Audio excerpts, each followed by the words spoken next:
Hello, everybody. Welcome to the Green Fork Food for Thought podcast. Today's guest is Michael Kurkowski. He is a fitness and mindset coach. He's a former gym owner, kettlebell enthusiast, and a lifestyle health professional. His dedication to helping others is always inspiring and motivating, and I'm glad to have him here today. Thank you, Mr. Kurkowski. Thanks, Stephen. Appreciate it. Excited to be here. Yeah, so I don't know if you're familiar with the podcast or what I do, but it's called Food for Thought. It's really everything in the health and wellness space. So fitness, mindset, which is what you do, nutrition, financial health, creative health, spirituality, all that stuff. I feel like it's all encompassing. When you talk about being, holistically healthy, you got to incorporate all those things, and probably more than that too. But 100%. Yeah. That's why my one podcast is called The Strength Connection, because I think all strength is connected together in different ways, and I think that's where we miss a lot of the ways that we want to be successful is we don't connect those things together. We think that they're all working in separate practice and separate thought process, but no, they're all linked together and everything. Yeah. I mean, they all require a bit of discipline, education, right? And they all have those connections, those similarities. Where if you have a disciplined, let's say, bedtime routine or hydration plan, it's the same as being dedicated and going to the gym every day or whatever that is for you. So yeah, definitely they mold into each other. They influence each other. I love it. Yeah. So how did you get into fitness? Like, what's your story? What's your background?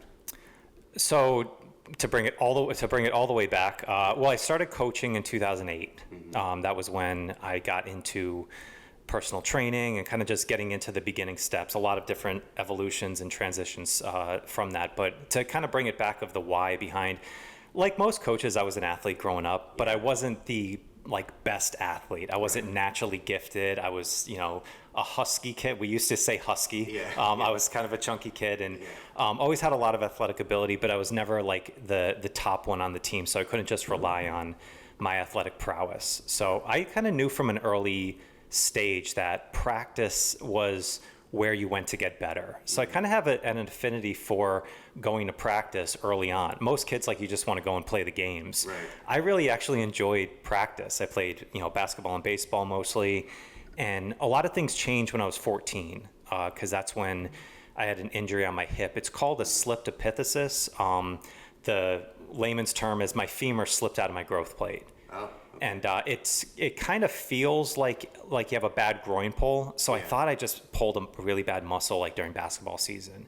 And so I was stretching it out and it just wasn't getting better. And finally, my parents after a few months was like, all right, let's just go get this checked out and see if anything, constructive is going on here. Right.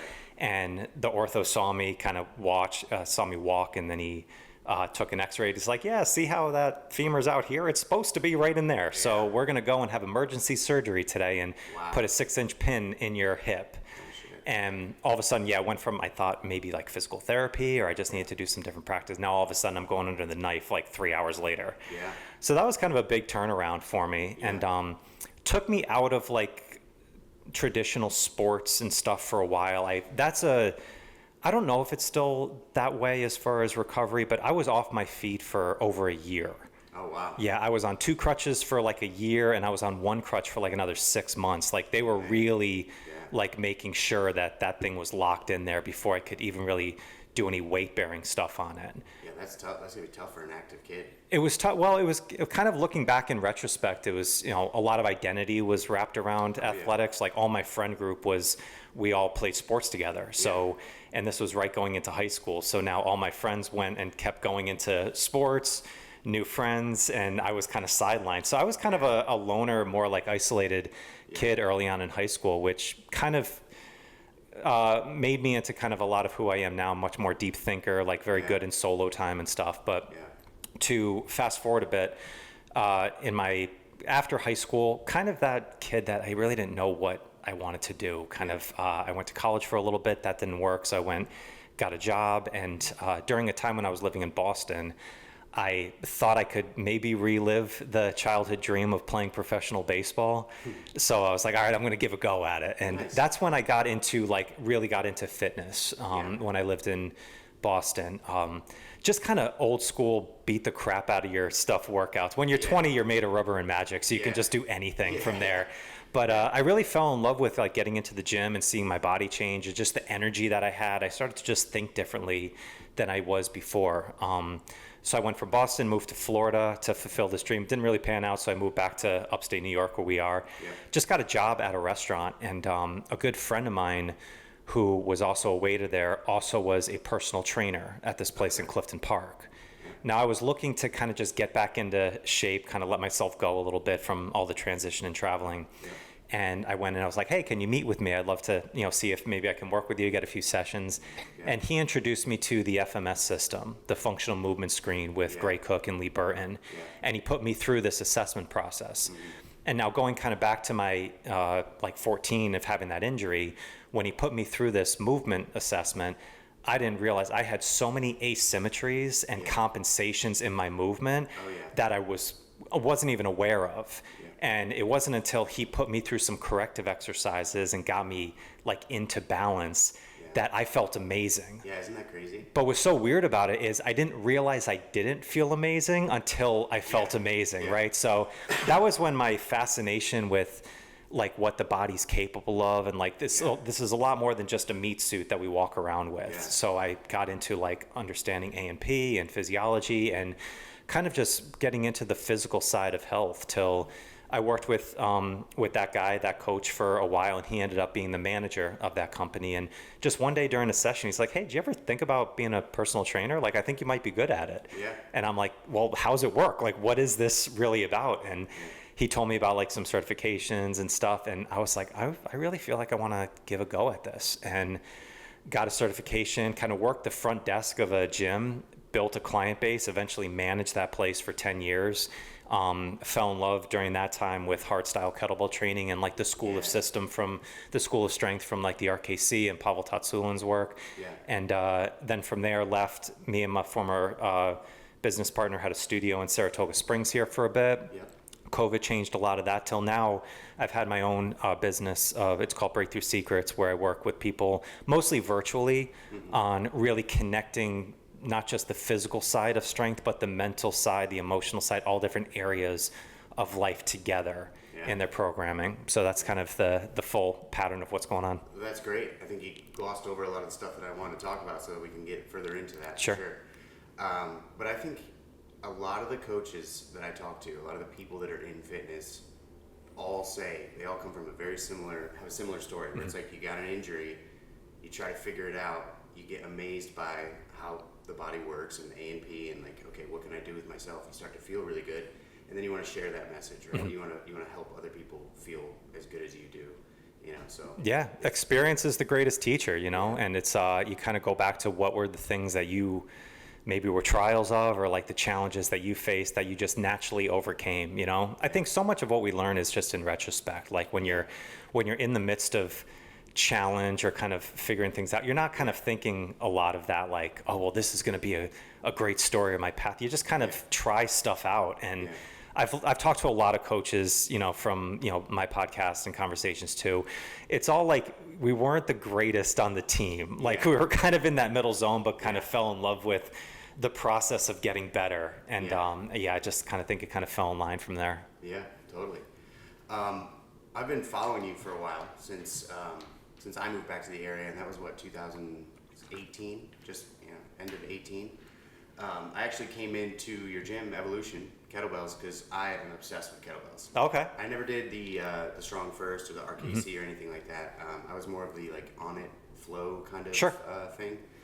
But I came over and wanted to teach. Unfortunately, you guys had a full team at the time, and it just didn't work out. But But I was like always kept an eye on you because I really love kettlebells. Like there's just something about it that the simplicity and the ability to do just the diversity of movement that you can do with it. And it's to me, it's like I just love that flow stuff. Too. Like tying all a bunch of different movements together. It's like a dance.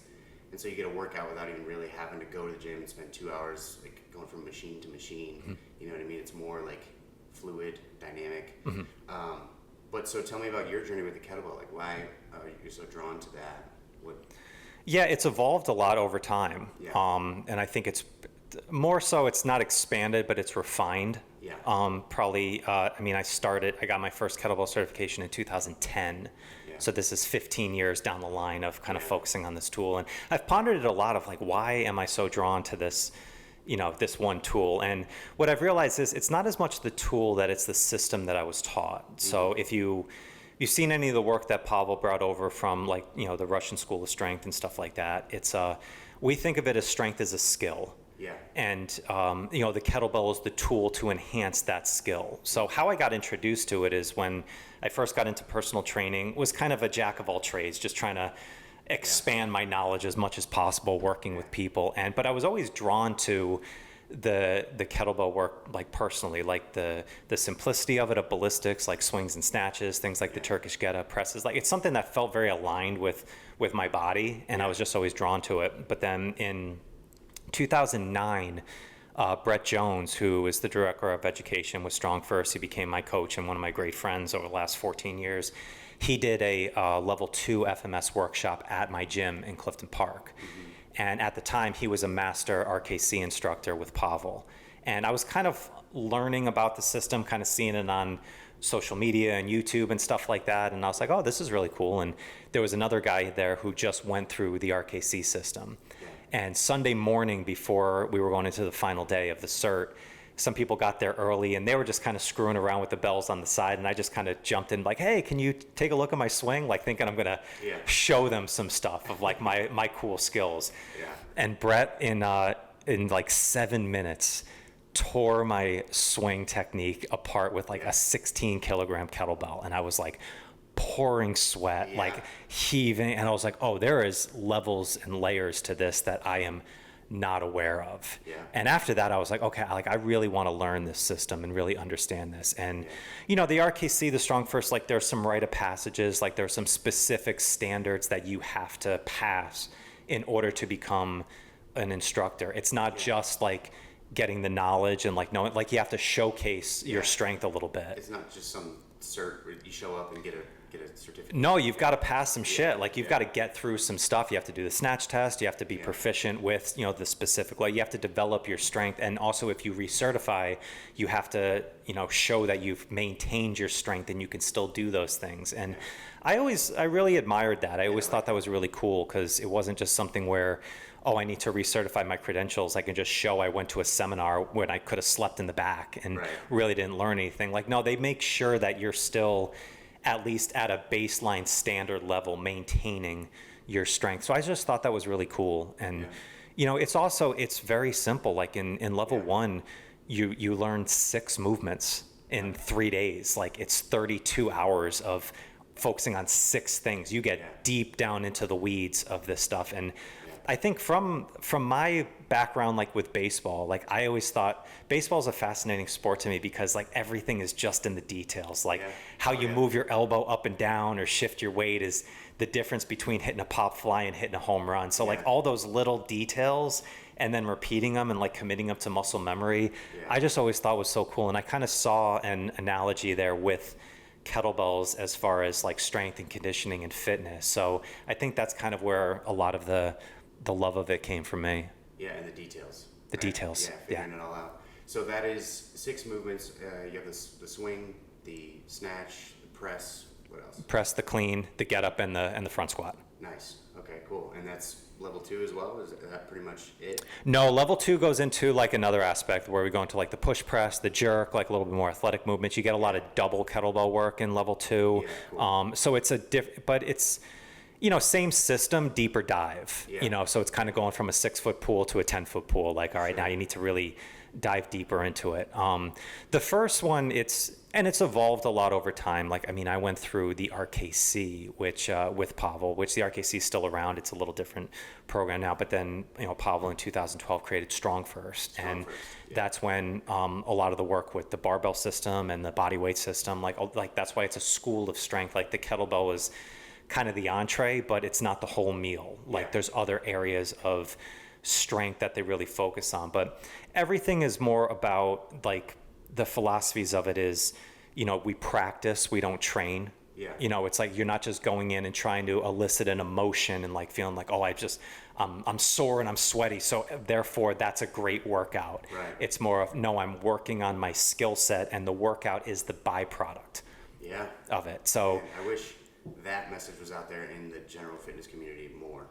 Well, that's why, like, and I've tried to instill that with my clients and the people I work with, is like, for me, it's like, it was a pathway to mastery. Like, and, that's a big word. There's a lot of depth to that, and there's some subjectivity to what that means to each person. But for me, like, we talk all about like 1% better every day, like, the trust the process, all that, like, what does that actually mean? Yeah. It's like, well, yeah, you need to fall in love with the process, but you also need to have like some structure about how am I getting better? Like, and is there something that I can pursue and I can get better? And, like for something like a clean and press, like, okay, like all right, now I can press a 16. All right, now I can press a 20. Well, all of a sudden now it starts to push your threshold. Yeah. Now your technique, everything starts to get challenging when it gets heavier. Can you get to the next level? And that's where the details really come into play a lot more. So. Well, and again, like we talked to, you can apply that same principle to life, other goals, other sports you're doing, 100. other, business ventures, whatever it is. People just come in the gym or go into business and they want to go full throttle right out of the gate. They want to start benching 250, whatever it is. It's like, no, take your time, ease up, learn that skill first, learn as much as you can in the beginning, and then start to grow. Right, yeah. Well, because like, the purpose of a goal, what is it, right? It's not to achieve the goal, it's who you become to get it. Yeah. And so like I try and tell my, my clients, it's like, my goal is not to ever just get you to your goal. My goal is to get you to the goal, but you know how you got there. So you create a system of success. So the next goal you have after the one you have right now, you have a system of how to get to the next one. Yeah. And that's where, like, I saw this a lot, Stephen, during COVID, and I've told this story a few different times in the podcast, but, when lockdown happened, we were very proactive of thinking something's going to happen here, like in March of 2020, where like, Chris, my former partner, he was very forward thinking in this, like something might go on, like we need to have a contingency plan to keep everybody moving forward. So we like brought our whole team in. We like recorded every one of our classes and programs like before like we even were announced that we had to lock down. So as soon as that was there, we just put up this whole online system. Yeah. We delivered all the kettlebells out like Santa Claus to people's houses, like going around like giving them so they could keep things moving forward. So we had a good system we thought in place, but what I saw was a lot of people started falling off. They weren't getting to the classes, like they were kind of getting off, and we were talking to people like, how's their spirits, how things are going. And one of the answers I got kind of shocked me, and I got it from numerous people where they said, I feel like I don't know what to do if you're not there. Yeah.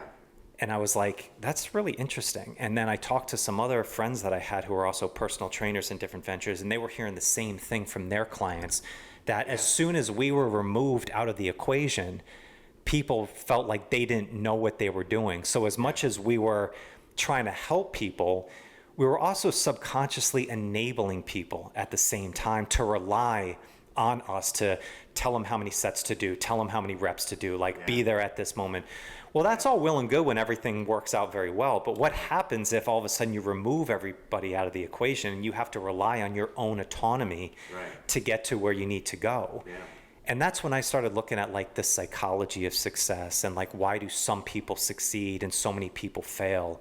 And this is one of the things is I think a lot of people, they hire a coach or they hire a financial manager or like whatever it is, thinking, okay, I'm going to now take all the autonomy and put them on this person and they're just going to tell me what to do. Yeah.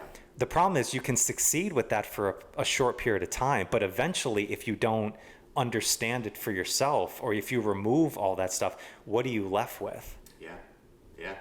Back at square one.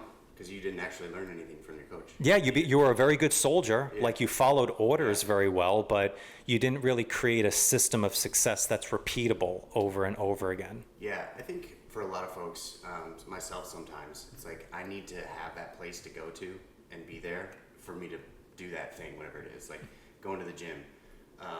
Right now I'm in a phase in my life where I need to go to like a group class. Because if I go to Planet Fitness or my garage gym that I have built, which is a very nice gym, got tons of stuff in there. I just don't do it. Like I'm just not motivated to do it right now. So I'll get up, I'll go to the gym, and I'll do it there. And I've been running on my own a little bit, but people do kind of rely on like the energy of others and coaches and stuff to perform. I think that's fine. Like that's fine to do. And there's seasons of times that you need to do that. Yeah. And I mean, I say this, I have two coaches myself. Right. You know, I have, my business coach and my mentor, and I also have my strength coach that I've worked with forever on there, because that does get me out of my own mind from there. But at the same time, it's like, you should also have the ability to, if you only are relying on yourself, can you still get something? Maybe it's going to feel differently. Maybe you're not going to have that same drive that you do from a group class or, getting together for like a retreat or something like that. All those things are good, but you should also have this skill in your back pocket at the same time. Yeah, absolutely. Even somebody like me who is a trainer and does go on deep dives with all the A&P stuff and different forms of movement. I've been really into landmine stuff lately. It's fun. It's fun, but sometimes I'm just like, and even with business, I don't want to do this by myself. I don't want to do this right now, but I force myself to do it sometimes and get it done. But it's just because I do have that drive, that internal drive. As an entrepreneur, I guess I'm just built like that, where it's like, I see something, I'm not gonna sit around the couch if I know something has to get done. I'm gonna go for it. But having those coaches is huge. I always say coaches need coaches. Everybody could use that for sure. And I think you should think of your coach as a GPS, not a chauffeur. Yeah. Like you should have a plan, so you have like somebody like this is where we're going, but ultimately you have to be driving the car. Yeah. You don't have somebody there where you're just sitting in the back seat and getting there, right? Because like think of it like when I always think of this like when you're a kid and you go on like a family vacation, right? And let's say you go to like Ocean City, Maryland, or something like that. It's 7 hours away. You as a kid, you're in the back seat. You have no idea how you got there. Yeah. Like if you had to get there again, you wouldn't know. As an adult, like, no, you've got to be behind the wheel, like knowing that route and driving that car. And you can have the GPS that's telling you the direction to go. I'm not saying go out blind. Right. But if you think of it that way, like that should be the coach-client relationship in the best capacity from there, where if you want to continue with coach, that's great. But it should be because you want to, not because you feel like you need to. Yeah. I always tell my clients that, I should really only be working with you for like maybe a year. And my job is to educate you so that you don't need me anymore. Yeah.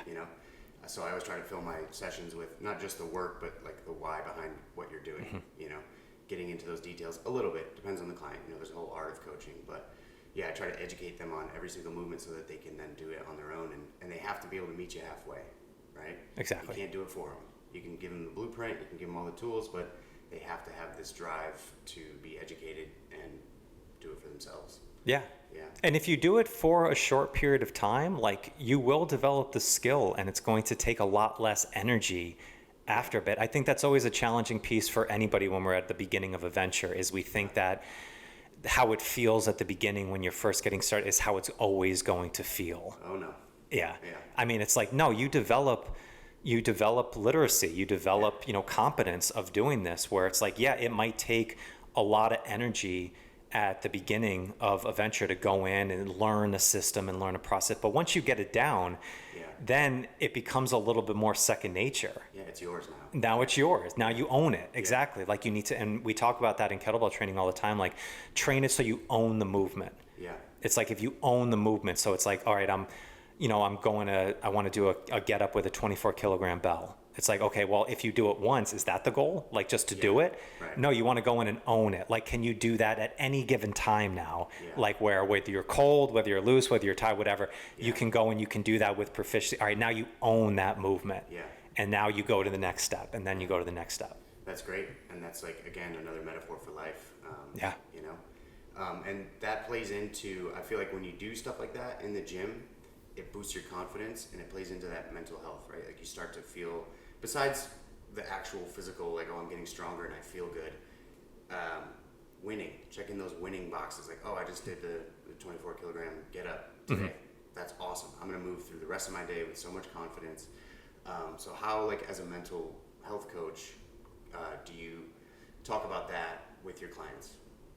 Yeah, mindset's just an interesting topic, right? And I brought this question up a little while ago to a group that I work with. I said, what comes first, a strong body or a strong mind? And I got a lot of mixed reviews on it. And a lot of people are like, strong, like mindset's everything. Like you got to get everything, like mindset matters and stuff. I was like, I don't know. I'm like, let's ponder this. And I think like if anything, if you're starting at ground one, like, and you don't have a physical practice first, start with the body. Yeah. A physical body flows downstream into the mindset. Yeah. And here's my kind of breakdown of that, right? Is what is a strong mindset, right? If you think of like the characteristics of that, well, it's probably, very calm. There's probably an element of peace, probably a lot of confidence and capability. Like you feel like you can go into something unknown and be confident that you can succeed in it. Yeah. These are just a couple characteristics of that, right? Yeah. Well, if you work in the gym or on your body or on your nutrition, whatever it is, and you work towards that and you see results from that, well, now you physically see some results, you get more energy from that. That's naturally going to give you some more confidence. It's going to give you some evidence that you are doing those things. So it's going to flow easier into helping you with your mindset first. Versus if you don't work on the body and you just think of the mind, it's so easy to procrastinate of thinking you need to be in this perfect state of mind in order to do anything. And it can very much get into this not doing action to get to where we go if we think that we need to get there first. And what was interesting is a lot of people who answer that question saying mindset first are a lot of people that I know personally that are not doing anything towards the goals that they're achieving, not to call them out on it, but it is very easy to get into that. But I think where mindset comes into play is like, it's the one thing I think of is it's never you fully arrive at like a specific, like perfect mindset, right? It's like, it's never a day where all of a sudden you're perfectly calm, you're perfectly, with it and confident and everything. You're going to have ebbs and flows of going in all the time. So what I try and do with, going into any mindset practice with people is actually just start getting them to look at the positives that are going on in the day first over the negatives. We have such a negativity bias of always looking at the things that we're lacking.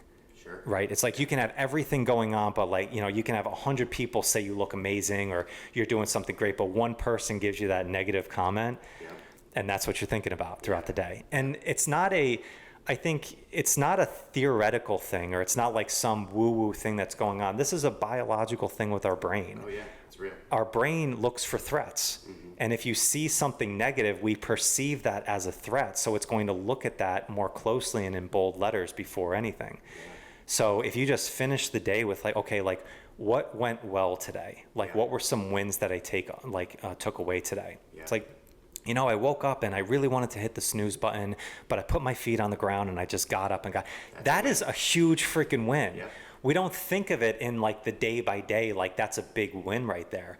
But if you do that over and over again and you start just looking at all the positive things, you can naturally start to train your brain into looking at the good things that are going on versus the negative things over time. That's the neuroplasticity of the brain. So I think when we look at mindset, I always think, look to what are some practices that you can implement first before I start thinking like I need to find this like profound exploratory way of getting into the perfect mindset. Right. Again, it's a practice. It's a practice. It's not going to be, you're not going to reach enlightenment on day one because you meditated for 20 minutes or whatever.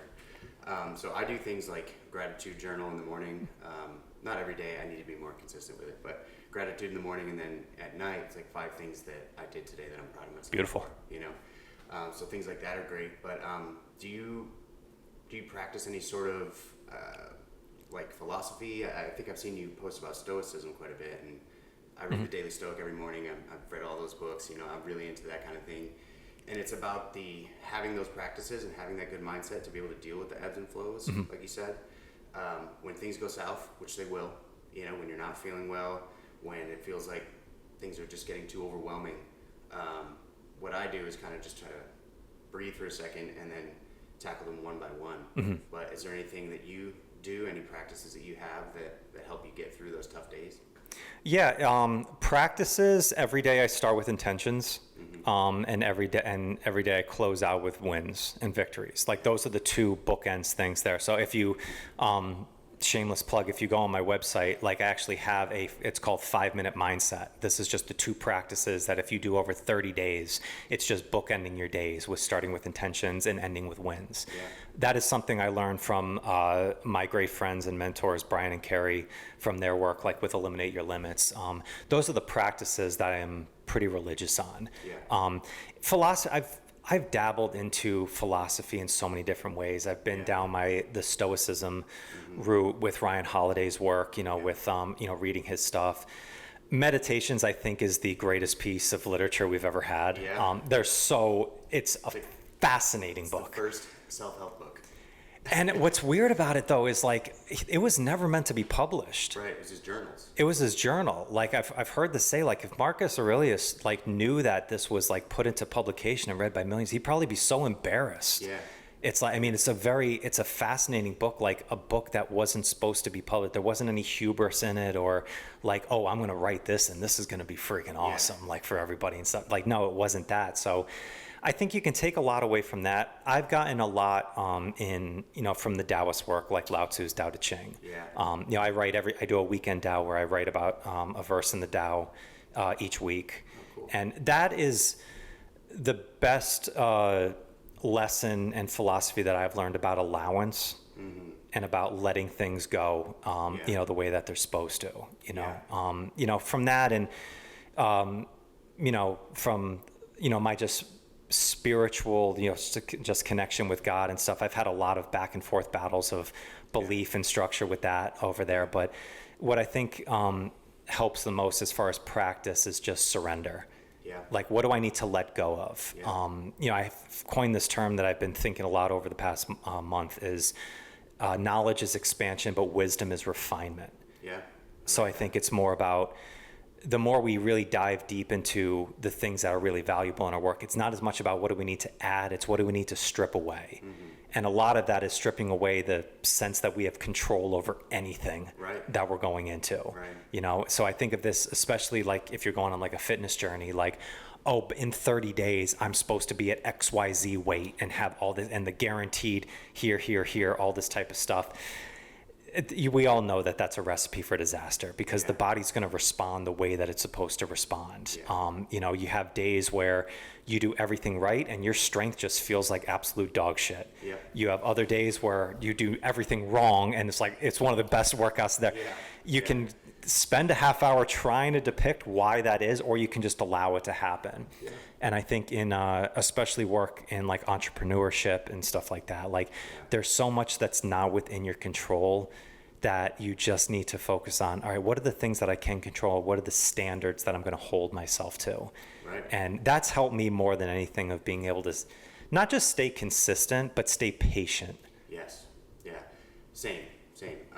In the food industry, in what I do, there's a million variables, and at the end, the end goal is just to put out a consistent, the best I can do product. Now, there's all kinds of challenges that come my way every day, and the ability to just say, okay, that happened, that thing got burnt, okay, what are we going to do about it now? Like, I'm not going to spend too much time being upset over something that happened because it just happened, and you got to work around it. You got to have to deal with it. So it makes no sense to get worked up about something that I can't control. So what can I control? Okay, I'm going to go to the store, get new stuff, come back, cook it, like whatever. It's going to take me more time, but it is what it is. So just allowing that surrender and that flow, like you were saying, of saying, these problems are going to come my way, but, I know that I have developed a practice of patience, and I know that I can move through this and get through it, and everything's going to be fine. 100, yeah. There was a quote that Frank Parisi said on my podcast. Frank's a really interesting guy. He literally died and came back to life. Like He has an insane story of his life. And he is on a huge trajectory of his influence in the work that he's doing with his book, Embrace Abundance and everything. And his story that he told me about his life and going through this stuff was just fascinating. But he had a line that stuck with me. He says, life doesn't happen to us. Life just happens. Yeah. And I just thought about that so much. And it's like, no, it's, things just are going to happen. Like they're going to happen the way that they're supposed to happen. And if you dive into Lao Tzu's work with the Tao Te Ching, so much is about like nature and like looking at the natural world, and everything is flowing the way that it's supposed to. Like, everything blossoms for a season, then returns to the root. It's like, the tree's not thinking, well, that tree is growing faster than me. What the heck's going on? It's just doing its thing of going in. And obviously, like, sometimes when we get into things like that, we're not trees. Like, we are self-evident. Yeah, but we're no different than nature. But it's very no different. Exactly. It's like there's a lot that we can take from that. And I think with with the idea of becoming successful in what we want to do, and everybody's got their own version of success, but we all know that it takes patience and it takes consistency for the real things that are most value in our life, our physical health, our relationship, our purpose, our career. Like, those are the things that really give us joy and fulfillment. Yeah. Those things all take patience and consistency. Yeah. If you don't dive into really, like, the deep why behind it and let things go the way that they're supposed to go, then it's just way too challenging to stay consistent, because you're going to have a lot of rough days. You're going to have days that you don't want to do it. And if you don't have a reason to still do it and still harp on it beyond just the external thing that you're trying to bring into your life, it's just too easy to fall by the wayside. Yeah. It's just too challenging. Absolutely. I just recently did a lot of thinking, well, it was last year or so, about what I wanted my future to look like. Right? And so rather than setting like a hard goal of like, I want this and I want that, like I want this house that costs this much money, it's more of a visualization of like, I do want like a small house. These are some things that I want. I want a family. I want like room to spread my legs and whatever. And I think just doing that has like simplified things for me, giving myself a goal, but also just, honestly, I forgot what I was going to say. Yeah, having those specific goals. Like, goals are good, I think. I mean, it's good to have a goal, but if you don't have a system behind it, then, what's that James Clear line? Like, we don't rise to the level of our goals, we fall to the level of our systems. Yeah. I think there's a lot of truth into that, but it doesn't mean that having a goal and wanting to pursue something isn't a good thing, like wanting to achieve something. Yeah, so what I was going to say was, you see other people's goals on social media, right? And you see how other people are doing things, and there's this whole culture of like the grind culture and like, I want the nicest house on the block and all this and that.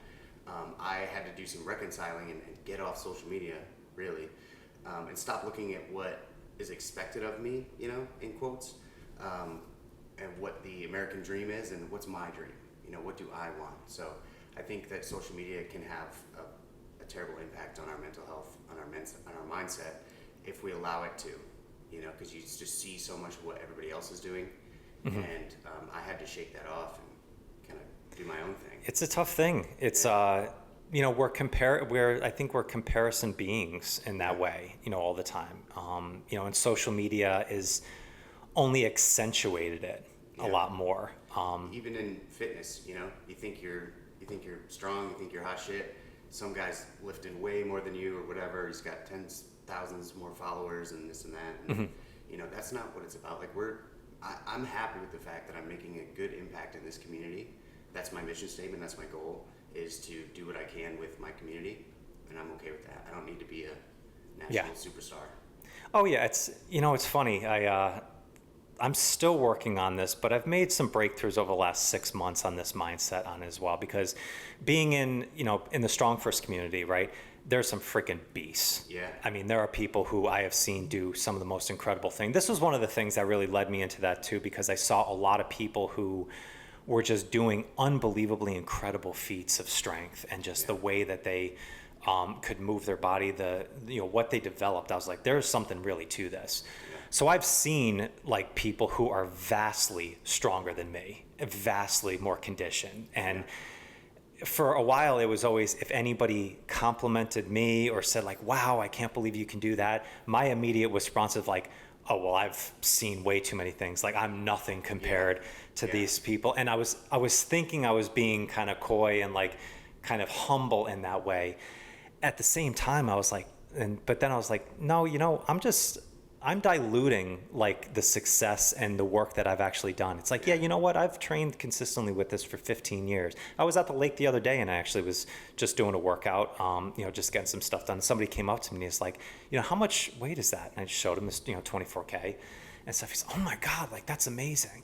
And I'm like, thank you. I appreciate it. And it's like, but normally in my head, I would always be like, oh, I've seen people do way more than I'm doing right now. I'm like, you know what? It's like, no, like this is pretty cool. Like you can be really proud of what you're doing and seeing that. And I think when you get to that level, like things change a lot. Yeah. I think there's a bit of imposter syndrome too, for me, that I had to overcome in my mindset, where, as a chef, I would go and do demonstrations, and I'm teaching people how to make chicken stock, something so simple. But then I go there and do it, and everybody's like, ooh, ah. So I kind of discount it because I'm like, oh no, this is simple. Everybody knows this. Everybody should know this, whatever. But it's news to them. It's new to them, and they love it and they appreciate it. So I do have value. I know things. I've got experience to share.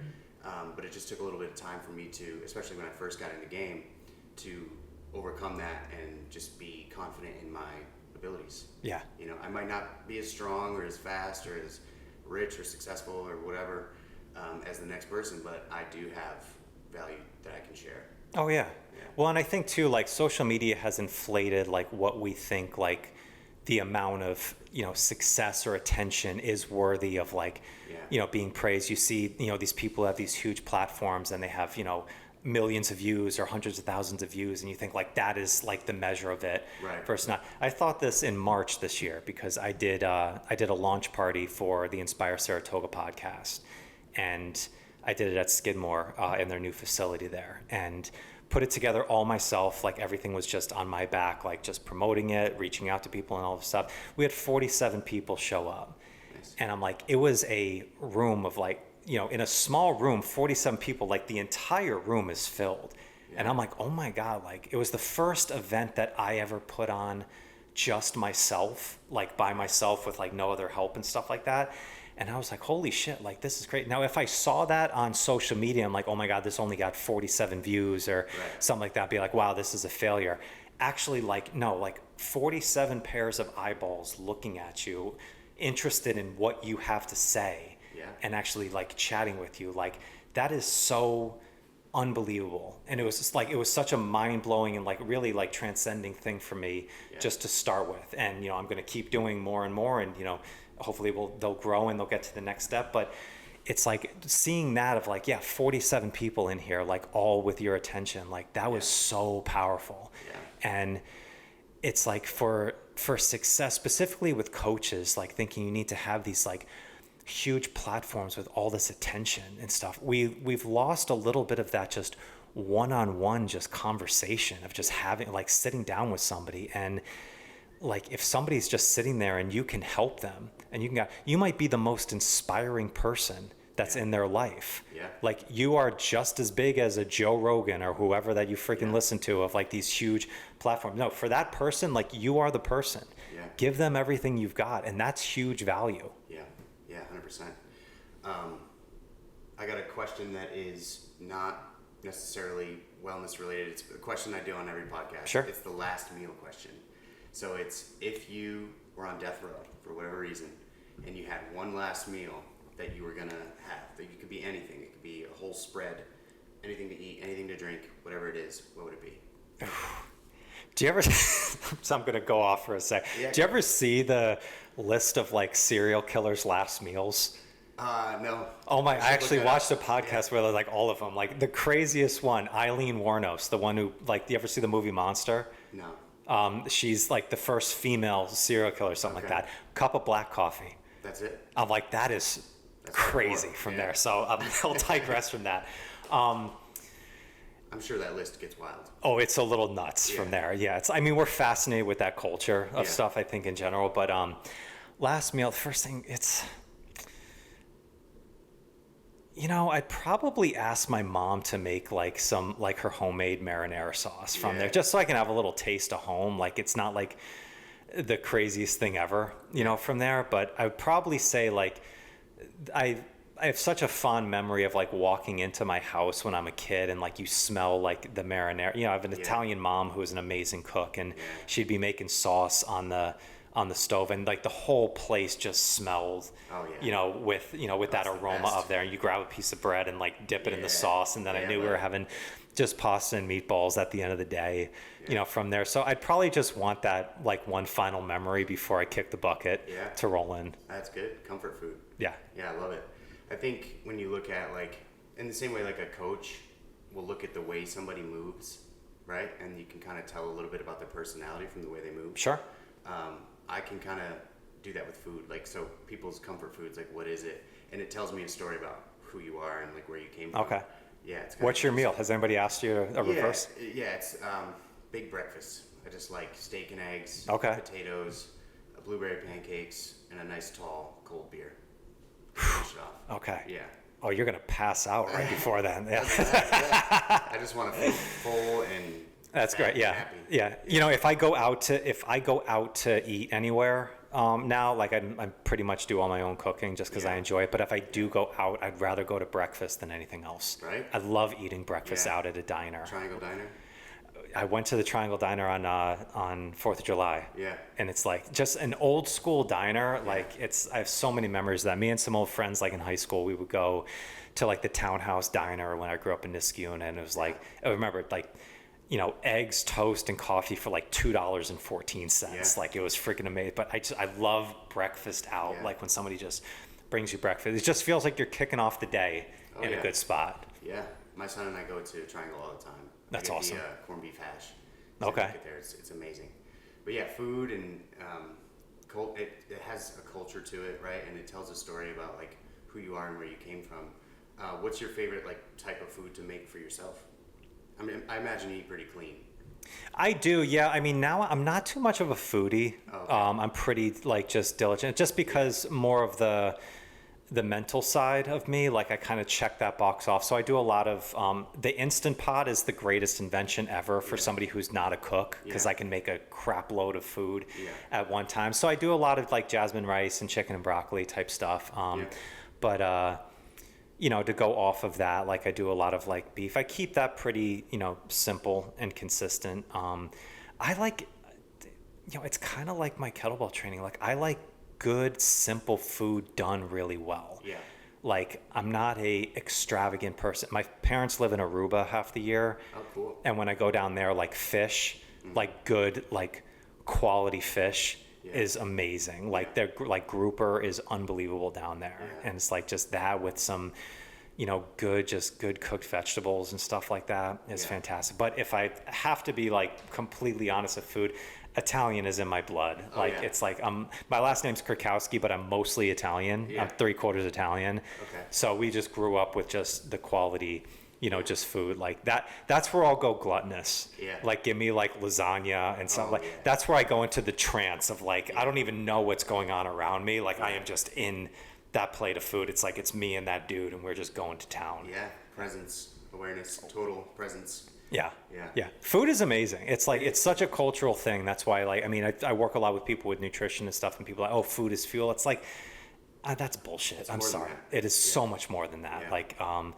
don't know if you watch The Bear at all, but we just finished. I don't, because it stresses me out. It probably would. I'm working in a restaurant for years. I'm like, I have like, you know, the nightmares that are coming back from it. But you realize just the depth of food culture. It's such important to us in the world. And so I think it's fascinating. I think what you guys do is amazing. Oh, thank you. Yeah, I'm part of this Food is Mood program where we talk about how food impacts your mentality and mental health. And it's much more than just fuel, right? If you're lacking certain nutrients or enzymes or whatever it is, that can play a role in your digestion, your blood glucose level, your blood-brain barrier, and it can cause all sorts of dysfunction and can have you, you know, depressed or anxious, or even further, if you already have those things, or if you have a mental disorder, it can play into them a lot more. So nutrition is super important beyond just, you know, hitting your macros. Right. It's like it plays into, there's comfort food.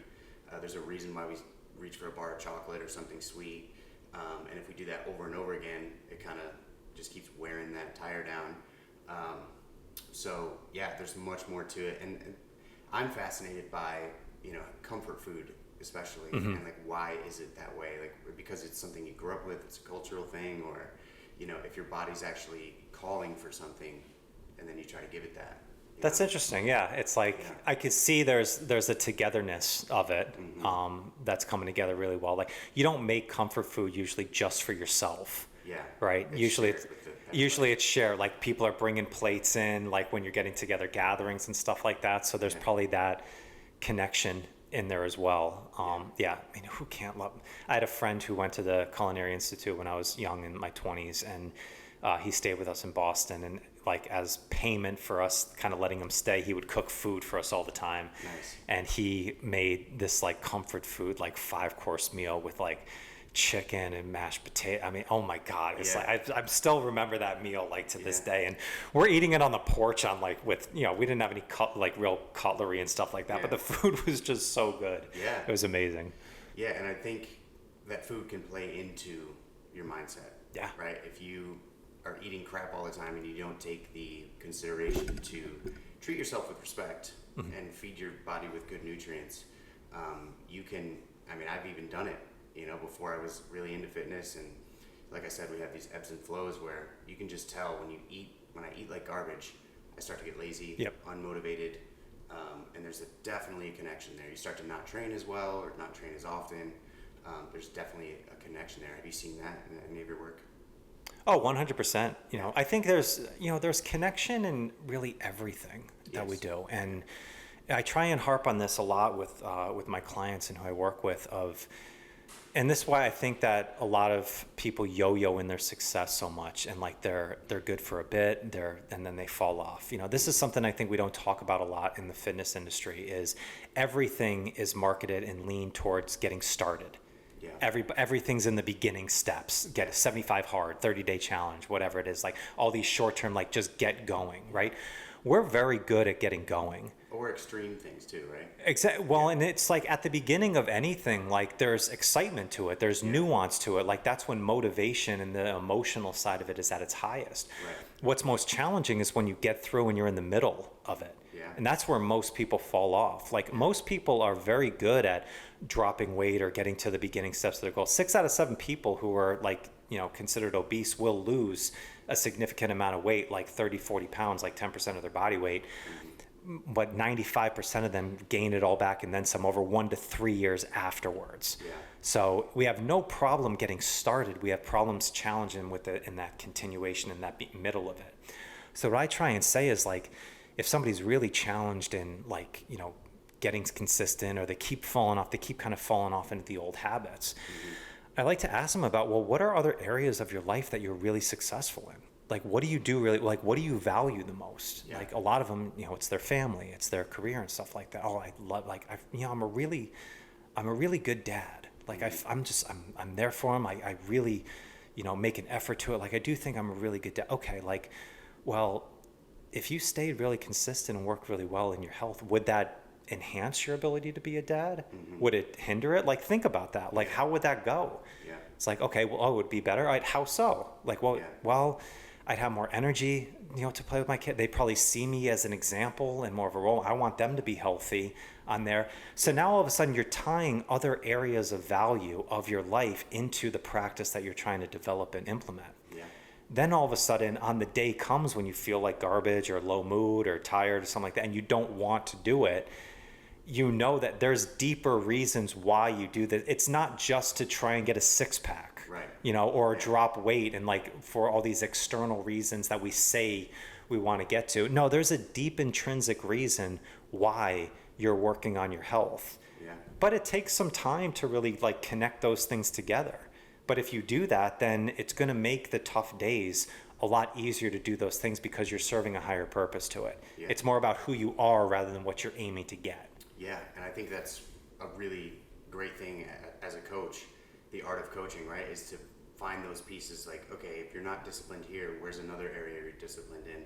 Can we borrow something from that and pull it over? Yeah. You know, and it sounds like you're a great coach. Strength is all connected. You can borrow areas of strength from other things, right? It's like, I had a client recently who was like a great financial manager and stuff like that, and we aligned a lot of it. It's like, so I'm like, okay, like you built a business from scratch. Like you built like from zero and you worked in, you told me all this stuff and you're doing all this stuff. Like how much work was that to do? Yeah. Yeah. It's like, I think we can implement a couple practices here that are going to take 20 to 30 minutes, you know, a few times a week to get into. It's like you have way more strength than you think. Yeah. And I think that's something that everybody can understand. You're way stronger and more capable than you give yourself credit for. Yeah. And I say you, I mean you, I mean anybody there. We are so much stronger and more capable than we believe we are. because it's so easy to focus on the things that we're lacking. Yeah. But if you just remember those things, I think of this with affirmations, like always like, oh, shout out affirmations, like I'm strong, I'm powerful. It's like, all right, here's a better practice. When was a time that you felt really strong and powerful? Maybe you achieved something like a milestone or something like that in there. Okay, how did that feel? Yeah. Like, how did you feel there? Okay, remember that feeling, go into that. So the next time you write your affirmations, I am powerful, add this, I am powerful because I remember this time when I did this, and you create an emotion to it. Like you said, you practice gratitude on there. Yeah. Like if, I think gratitude is fantastic, but it's a part of it. Yeah. If you actually add to that, okay, how do you feel when you achieve this for the day? Maybe you just felt a little bit of pride. Maybe you felt a little bit of but if you connect it more with that emotion, and then you start to build evidence of that. Yeah. It's like, I think there's a great quote by Ryan Holiday going back to Stoicism. I don't have self-confidence, I have evidence. Yeah. And it's like, no, I did all these things. Oh, I need to write another book. Oh my God, like I'm really getting strong. Well, I've done this before. Yeah. I've been in this zone before. All right, I want to lose 20 pounds, or I want to get into, I want to get past this 3-month hump where I do really well and then fall off. It's like, oh, well, I built a business, and at this 3-month or 6-month mark, I felt really down and I got through it here. Yeah. Borrow it from the things that you've done before. It's a really powerful practice. Yeah, it's I am, right? Be careful what you say after I am. Very much so. Yeah. You start to actually become that person, right? Where it's not like this external thing anymore. It's like, oh yeah, I can sit there and say I'm grateful for, the roof over my head or whatever, and I feel grateful because it makes me feel this way. You actually internalize it, and then you start to actually become that person rather than just, being on a piece of paper or whatever. Yeah. Does that make sense? It does. Yeah. And you said it right. Beware of what you say I am. Yeah. A good thing is, especially on the negative route, I hear this all the time. Yeah, I'm just a procrastinator. I just am whatever on this. It's like, well, now you're identifying with it. Yeah. Okay. Shift. Well, I've had a tendency to procrastinate in the past. Okay. Or now it's something you've done, but you can actually take action on. Yeah. It's the same thing. So it's very careful of identifying with specific things. Yeah. And, I've done that in many different evolutions of stuff. Like I am the manager of this club. Like this is who I am, not what I do. Yeah. And that was a tough thing to get over. Yeah. And then I, got out of that. And the same thing with, I am a kettlebell guy. I'm like, well, no, I'm not. I happen to really enjoy kettlebells, and I think it's a great tool. Yeah. But it's not who I am. It's something that I practice. Yeah. And it allows you to flow and just be involved in other areas and keep evolving. Yeah, and not corner yourself into like having an identity crisis, because let's say you identify as Mr. Fitness and then you get an injury and you can't do that anymore. Now your whole world is shattered, right? Oh yeah. So how many stories have we heard of that, right? Yeah. Yeah. Tons. It's like, it's the difference between being a persona and being a person. Yeah. Right? Oftentimes we fly into our persona. This is who I am. Yeah. But this is the role that I play. Yeah. Yes, you're a podcaster, you're a coach, you're a foodie, you're a chef, you're also a dad. You got a lot of different identities that you have. It's like, how do they all tie each other? And when you do the best for each one of those identities and you connect them with the other ones, then all of a sudden you're finding the right things that you really want to focus on. And then you focus on standards over expectations. Oh, totally. Yeah. I try to let go of all my expectations and just take the moment for what it is. It's going to play out how it goes. I don't really have any control. I just try to do the best I can in every situation. That's it. That's Expectations are out of our control. Yeah. Standards are within our control. What standards am I going to hold myself to? It's like, I don't know if I'm going to be able to press this, kettlebell, today, because it's really challenging. But what I am going to do is I'm going to gear up. I'm going to focus on my technique. I'm going to warm up properly. I'm going to give myself the best possible chance to succeed in this. Yeah. Then if I succeeded or not, well, that's really not up to my control, but I did everything that I could. Okay, that is something that I can still learn with. I held myself to my standard. Hell yeah. That's a good way to end it there. Mike, if anybody wants to get a hold of you or find out what you're doing, where do they go to look for you? Yeah, so I've got 2 podcasts that are running right now. One is The Strength Connection. That's where I've connected with a lot of people in the areas of strength and mindset all over the place. You can go check that out. I also do a local podcast called Inspire Saratoga, which I focus on just people in our local area that are doing, really cool things and aiming up, Yeah. to shout out from there. So you can go check those out on all Spotify, YouTube, wherever you want to go. Social media, you could check me out, Michael Kurkowski. I think my handle on Instagram, Michael_Strength Connection. Okay. And then if you go to my website, which is mystrengthconnection.com, that's where you can check out any of the work that I do with coaching. And on there, you can check out a free video called 5-Minute Mindset, which is a lot of what we talked about today. Yeah. And there's also a free ebook on there if you want to check that out called the 1-Day Strength Challenge, which is going into more of the intuitive style of training. Yeah, I love it. I might have to check that 5-minute mindset thing out too. Please do. Yeah, I'm gonna check that out for sure. Thanks for coming on. I appreciate you. Thank you. Appreciate it, brother. All the work you're doing, great stuff. Keep it up. Thank you, man. All right. Appreciate it. Thank you for tuning in, guys. Stay healthy, my friends.